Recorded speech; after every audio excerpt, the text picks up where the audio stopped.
Hello everyone, एक बार फिर से आप सभी का इस वीडियो सीरीज में बहुत बहुत स्वागत है। मार्केट आप देख रहे हो ना, हमारा दिया हुआ रेजिस्टेंस एरिया 17,500 के आसपास जो है उसे ब्रेक कर पा रही है, और ना ही हमारे दिए हुए सपोर्ट जो कि 16,700-750 के आसपास है उसको नीचे ब्रेक कर पा रही है। इसके अलावा हमने ये भी बल्कि कहा था कि शायद वो नीचे अगर चला जाए यहाँ से थोड़ा बहुत 16,600, 500, 400 वहाँ चला भी जाए तो कोई प्रॉब्लम नहीं है, उससे ज़्यादा नहीं जाना चाहिए। बट आप देख रहे हो कि वो हमारे जो पहले दिए हुए सपोर्ट 16,750 को भी ब्रेक करने को आज अभी तक राज़ी नहीं है। और इंटरेस्टिंग बात इसमें एक ये भी है कि जो हम एक एक्सपेक्टेशन कर रहे थे कि 15 to 30 सेशंस का एक करेक्शन एक्सटेंड हो गया है 17,200 के नीचे, उसमें से ऑलरेडी 15 सेशंस यानी जो मिनिमम रिक्वायरमेंट थी वो ऑलरेडी कंप्लीट हो चुका है। तो इस वीक के बाद अब यहाँ से रास्ते खुल सकते हैं, क्या होने की संभावनाएं ज़्यादा दिख रही हैं, उन सभी चीज़ों की आज बात करेंगे। ध्यान से इस वीडियो को अंत तक देखिएगा और कंक्लूजन देखना बिल्कुल मत भूलिएगा। शुरू करते हैं आज का वीकली मार्केट सिनेरियो। सो ये आ गए हम लोग निफ्टी के चार्ट पर।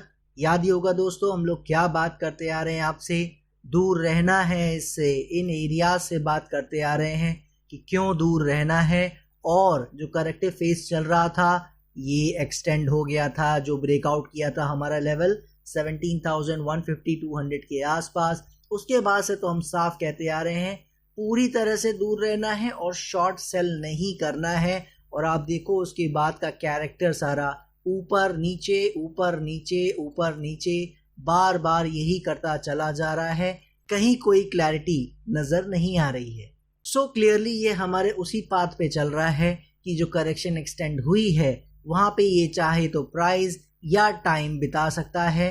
फिलहाल ये टाइम बिताता नजर आ रहा है, यहाँ पे प्राइस ये बताएगा या नहीं बिताएगा हम कुछ भी नहीं कह सकते, याद रखिएगा। सो ओवरऑल व्यू वही है, जब तक 17,500 के ऊपर नहीं चलेगा हम नहीं मानेंगे किसी तरह की कोई क्लैरिटी आ रही है या ऊपर जाने का कोई चांस है। फिलहाल करेक्शन एक्सटेंड हो गई है और टाइम इसी रेंज में जिसमें ये चल रहा है यहाँ बिता सकता है, या एक बार इन लेवल्स को ब्रेक करके 16,500, 400 की साइड भी आना चाहे तो आ सकता है।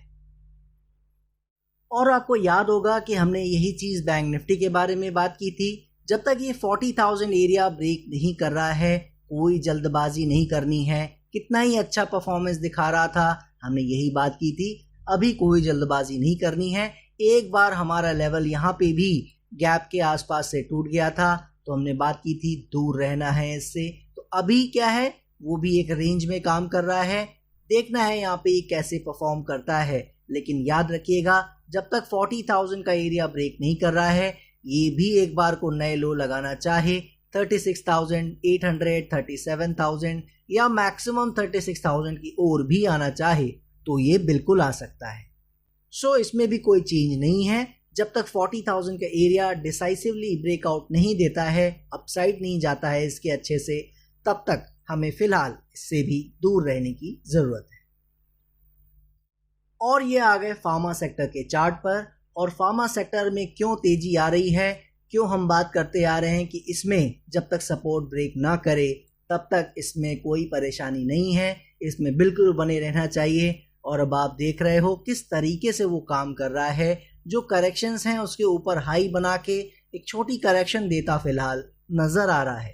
तो आप देख ही रहे हैं, इसका साफ मतलब ये है कि प्रॉपरली ये आउट परफॉर्म कर रहा है हमारी मार्केट को, निफ्टी को। और इसीलिए हम बात करते आ रहे हैं जब तक ये 12,200-300 का एरिया डिसाइसिवली नीचे ब्रेक ना कर जाए, इसमें ऐसा कोई भी जल्दबाजी नहीं करनी है। ये यहाँ से भी और अच्छा परफॉर्म करता आने वाले दिनों में नजर आ सकता है। थोड़ा बहुत अगर करेक्शन डीपन होता भी है यहाँ पे तो भी घबराने की जरूरत नहीं है, बस इसका बिहेवियर देखना है। और जब तक सपोर्ट ब्रेक ना करे बिल्कुल इसमें अभी भी बने रहने की जरूरत है। और ये आ गए मेटल सेक्टर के चार्ट पर। याद ही होगा आपको हम लोग क्या बात करते आ रहे हैं, आउट परफॉर्मर ये भी रहा है, लेकिन चूंकि ये रेजिस्टेंस एरियाज थे इसलिए यहाँ से करेक्ट होना बनता है। हमने वो लाइन हटा दी थी क्योंकि उसका आपको एक खास काम नहीं रह गया था। और आप देखो कि उसी के नीचे नीचे फिलहाल काम कर रहा है, बहुत नीचे नहीं गया है, हमारे पहले सपोर्ट को ही होल्ड कर रहा है। लेकिन हमने ये बात की थी कि अगर ये थोड़ा नीचे आना चाहे तो आ सकता है, बट पहला सपोर्ट भी इम्पॉर्टेंट है। तो देखना है ये दोनों एरिया कैसे मैनेज करता है। अगर करेक्शन का साइज थोड़ा सा डीपर भी होता है, इस लेवल के नीचे भी चला जाता है, तो भी घबराना नहीं है। वहाँ पे बिहेवियर देखना है क्या हो रहा है क्या नहीं हो रहा है। तो जब तक किसी तरह की कोई क्लैरिटी नहीं आती है कि करेक्शन का साइज छोटा रहने वाला है या थोड़ा सा बड़ा होने वाला है, फिलहाल तब तक मेटल सेक्टर से भी हर बार की तरह जैसा हम बात करते आ रहे हैं दूर रहने की ज़रूरत है। और एनर्जी सेक्टर के बारे में जो हम बात करते आ रहे हैं वो तो आपको याद ही होगा दोस्तों। देखिए जो हमने बात की थी कि पहली बात तो इस एरिया में आना नहीं चाहिए था इसको, और अगर आ गया है तो यहाँ पे टाइम बिताना नहीं चाहिए था। मेरे सपोर्ट एरियाज जो हम बात कर गए थे यहाँ पे ब्रेक नहीं किए थे, उसके बावजूद हमने लास्ट वीक ही कह दिया था कि ये अच्छे साइन नहीं है। अब ये लेवल चाहे तो ब्रेक कर सकता है और इस वीक उसको ब्रेक करता आप देख रहे हो नजर आ रहा है। सो क्लियरली करेक्शन जो एक्सटेंशन हुआ है उसका असर सभी इंडेक्स पे पड़ा है। एनर्जी सेक्टर भी उससे अलग नहीं है। जिन पे नहीं पड़ा है वो आगे भी उसमें असर पड़ सकता है, याद रखिएगा। सो एनर्जी सेक्टर में थोड़ा बहुत और करेक्शन करना चाहे कर सकता है, लेकिन अब यहाँ से हमें बिहेवियर देखना होगा कि ऐसा तो नहीं कि ये लोज की ओर बढ़ना शुरू कर दिया है। अगर इस तरह की कोई सिचुएशन बनती है तो वो ज़्यादा प्रॉब्लम में आ सकता है एनर्जी सेक्टर, ये ध्यान रखिएगा। थोड़ा बहुत यहाँ पे अब एक्सटेंशन हो रही है, इससे फिलहाल अभी कोई प्रॉब्लम नहीं है। सो क्लियरली जब करेक्शन एक्सटेंड हो गया है एनर्जी सेक्टर में, जब तक कोई क्लैरिटी ना मिले एनर्जी सेक्टर से भी जैसा हम बात करते आ रहे हैं दूर रहने की ज़रूरत है। ये एक ऐसा सेक्टर है दोस्तों जिसने अभी तक हमारे सपोर्ट एरिया को होल्ड कर रखा है, उसके नीचे भी नहीं गया है, जबकि इसके पास राइट था नीचे जाने का। जिस तरह की ये करेक्शन करता आ रहा है उस हिसाब से ये इसके नीचे चला जाए आज भी तो कोई प्रॉब्लम नहीं है, क्योंकि इसने करेक्शन का साइज काफ़ी बढ़ा लिया है। और हम बात करते आ रहे हैं कि ये एरियाज बहुत अच्छे हैं, लेकिन लो लगाने को इसके नीचे जाना चाहे तो बिल्कुल जा सकता है। मगर आप देख रहे हो कि अभी तक ऐसा नहीं किया है इसने, जबकि सारे मौके इसको मिले नीचे जाने के। सो क्लियरली ये भी बहुत अच्छे से आउट परफॉर्म कर रहा है जैसे फार्मा कर रहा है। हालांकि इसमें बहुत ऐसी कोई क्लैरिटी नहीं आ गई है कि हम इस पर कोई बेट कर सकें फार्मा की तरह, लेकिन इसने जो साइन दिखाए हैं अभी तक वो बहुत ही पॉजिटिव हैं। बट जब तक कोई क्लैरिटी ना दिखे, अभी प्राइस बिहेवियर में कुछ नज़र ना आए, हमें इससे दूर ज़रूर रहना है, मगर इस पे वॉच भी रखने की हमें ज़रूरत है। और अब आ गए ऑटो सेक्टर के चार्ट पर, और याद होगा आपको जो हम बात करते आ रहे हैं कि थोड़ा और हाई लगाना चाहिए जा सकता है, लेकिन ये एरियाज हैं करेक्शन के, इसको कर लेना चाहिए। इतना टाइम बिताने के बाद फाइनली हमारे लेवल के नीचे काम करता नज़र आ रहा है। सो अभी भी आप देख रहे हो कोई प्राइस में करेक्शन होता नज़र नहीं आ रहा है, जो कि हो जाना चाहिए, बट स्टिल वो उसके ऊपर है दोस्तों, याद रखिएगा।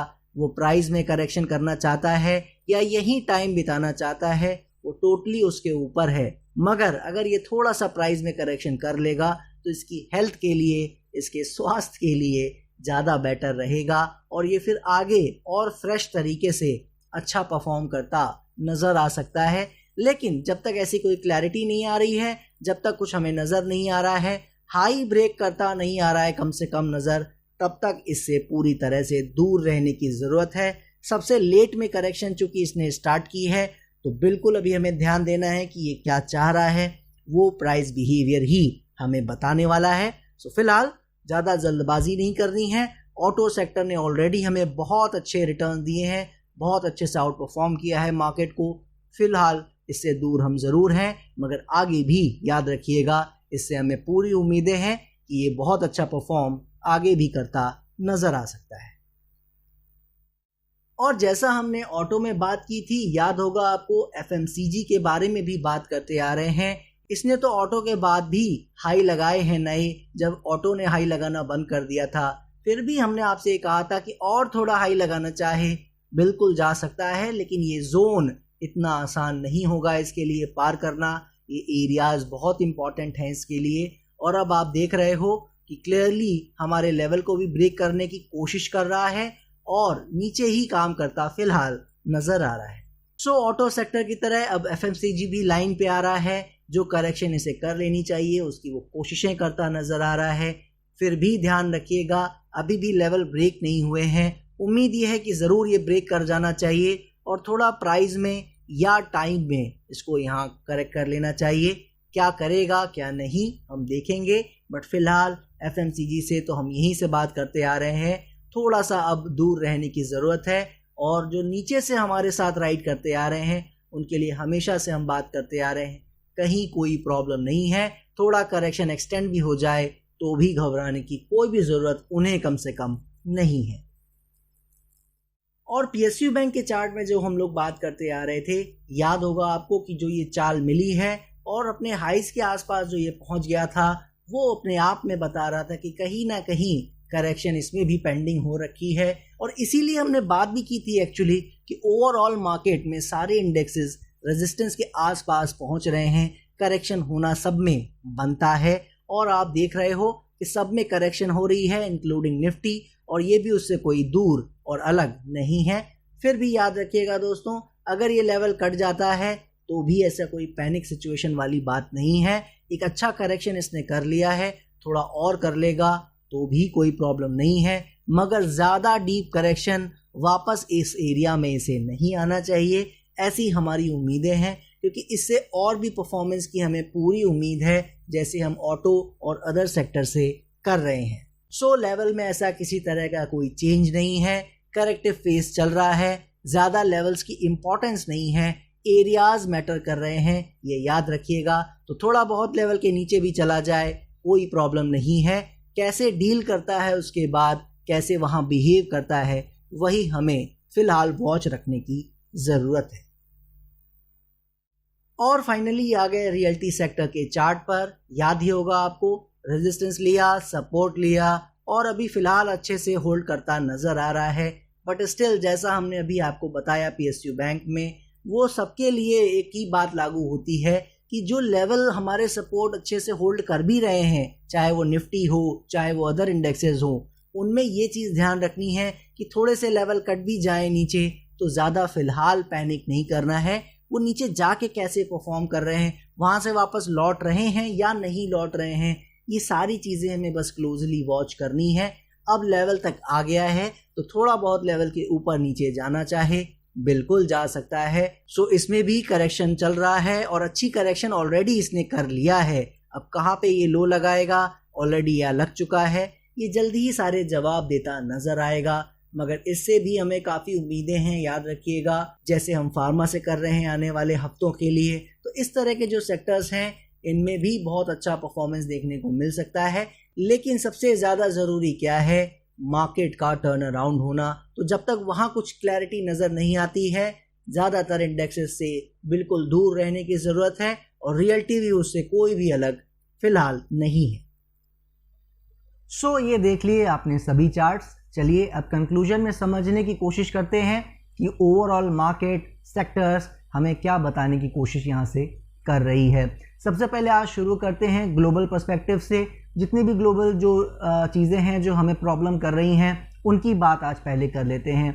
सबसे पहला नाम आता है डॉलर इंडेक्स। डॉलर इंडेक्स जो आप देख रहे हो, पूरा वीक बीत गया, इस वीक भी ना वो ऊपर जा रहा है ना वो नीचे जा रहा है। और यही सेम प्रॉब्लम जो है वो हमारे बॉन्ड यील्ड के साथ है, जहाँ पे दोनों में हम ये एक्सपेक्ट कर रहे हैं एक करेक्शन की शुरुआत कम से कम हो जानी चाहिए, उस फॉल की शुरुआत हो जानी चाहिए।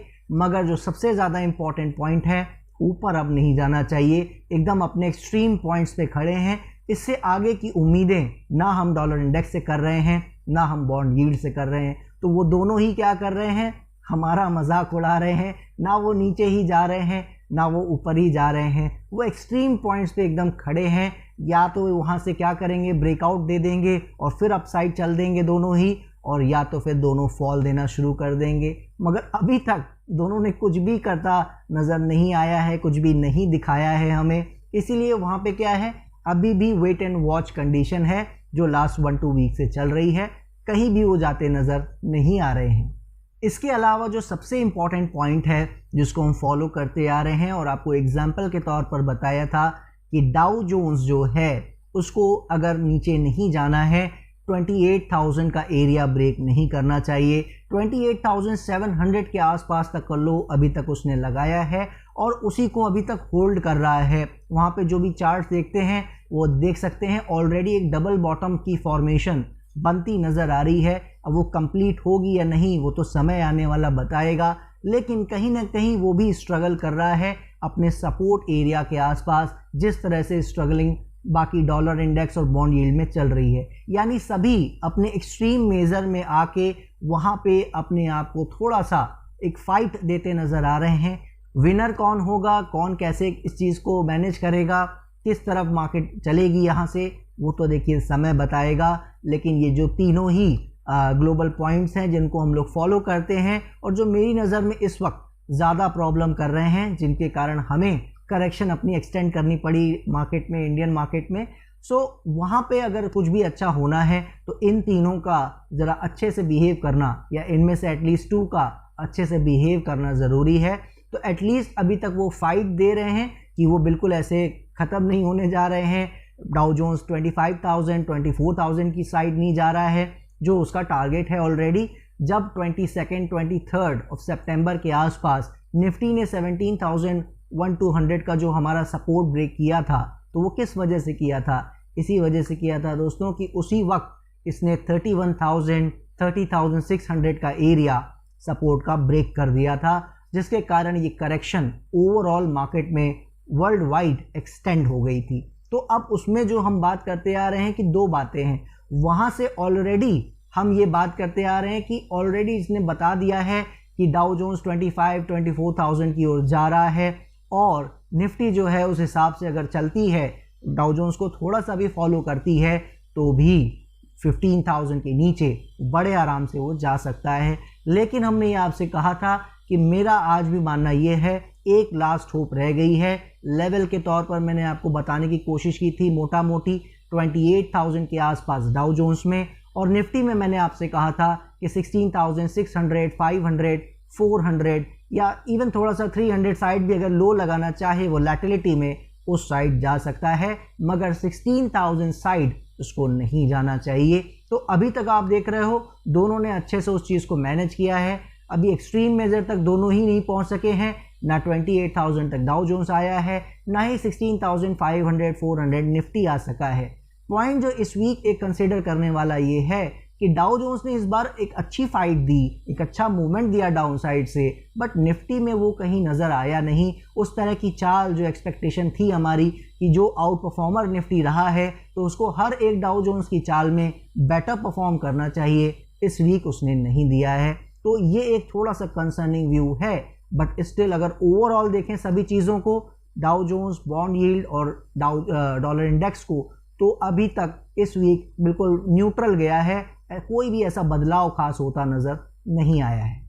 और ठीक इसी तरह अगर हम लोग सेक्टर्स को देखें, हमारे इंडियन सेक्टर्स को, तो वहाँ पे भी कोई ख़ास ऐसा बदलाव होता नज़र नहीं आया। कुछ सेक्टर्स जो हैं वो आज भी गिरने को राज़ी नहीं है, और कुछ सेक्टर ऐसे हैं जो अपने एक्सट्रीम की ओर आते नज़र आए, जैसे कि एनर्जी सेक्टर, वो अपने जो करेक्शन का एक मिनिमम जो एक हमने बात की थी कि एक एरिया है और एक मैक्सिमम एरिया है, तो वो अपने करेक्शन के मैक्सिमम एरिया की ओर आ चुका है। और यहाँ से अब कैसे डील करेगा, थोड़ा बहुत 1-2% का लो लगाने की बात अलग है, लेकिन यहाँ से कैसे टर्न अराउंड होगा वो देखना होगा उसमें भी। और इसी तरह रियल्टी सेक्टर में भी इसी तरीके से सेक्टर मोटा मोटी मिक्स काम कर रहे हैं, यानी कुछ एक्सट्रीम करेक्शन की ओर आ गए हैं ऑलरेडी, और कुछ अभी भी लाइक ऑटो, एफएमसीजी, मेटल, अभी ये सब करेक्शन ज़्यादा देने को राज़ी फ़िलहाल नहीं है। तो क्या आगे वो करेक्शन डीप करेंगे, मार्केट नीचे की ओर जाएगी, या यहाँ से सब अच्छा हो जाएगा, इसी को आप देखिए आज समझ लेते हैं। सो अगर यहाँ पे इस तरह का माहौल ना होता, मार्केट में इस तरह की कॉम्प्लिकेशंस ना होती जो अभी तक चली आ रही हैं, तो मैं आज आपसे सिंपली कह देता कि जो लास्ट वीक था हमारा सिचुएशन, जो स्टैंड था, उसमें कोई चेंज नहीं आया है। मगर क्या ये सच है?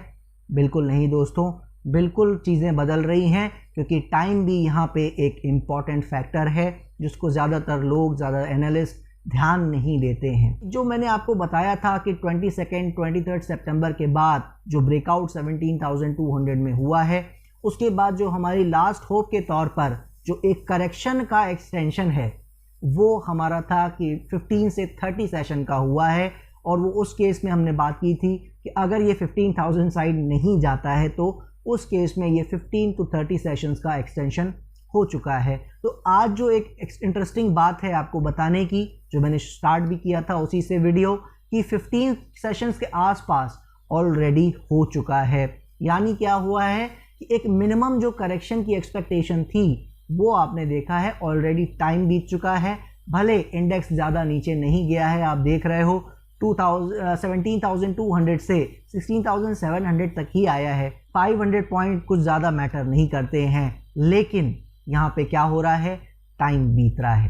तो अगर इसको प्राइस नीचे लेके जाना है तो जल्दी ही स्टार्ट कर देना चाहिए, वरना जो मैं आपको आज बताने आया हूँ वो ये है कि मुझे कोई सरप्राइज़ नहीं होगा, क्योंकि मैं ऑप्टिमिस्टिक पर्सन हूँ और मेरा व्यू जो रहा है हमेशा से बुलिश रहा है मार्केट में। तो मुझे ऐसा कोई सरप्राइज़ नहीं होगा कि अगर इस वीक से मार्केट अच्छा करने लगे। जी हाँ, ये भी पॉसिबल है। जहाँ हम इतनी चीज़ें नेगेटिव की बात कर रहे हैं और ओवरऑल मार्केट में चीज़ें नेगेटिव हैं, उसको हम निगलेक्ट नहीं कर रहे हैं, ये याद रखिएगा। उसके लिए आपको ये बताने आया हूँ कि जो एक एरिया है वो आप फॉलो कर सकते हो, which is somewhere around 16,900 in Nifty.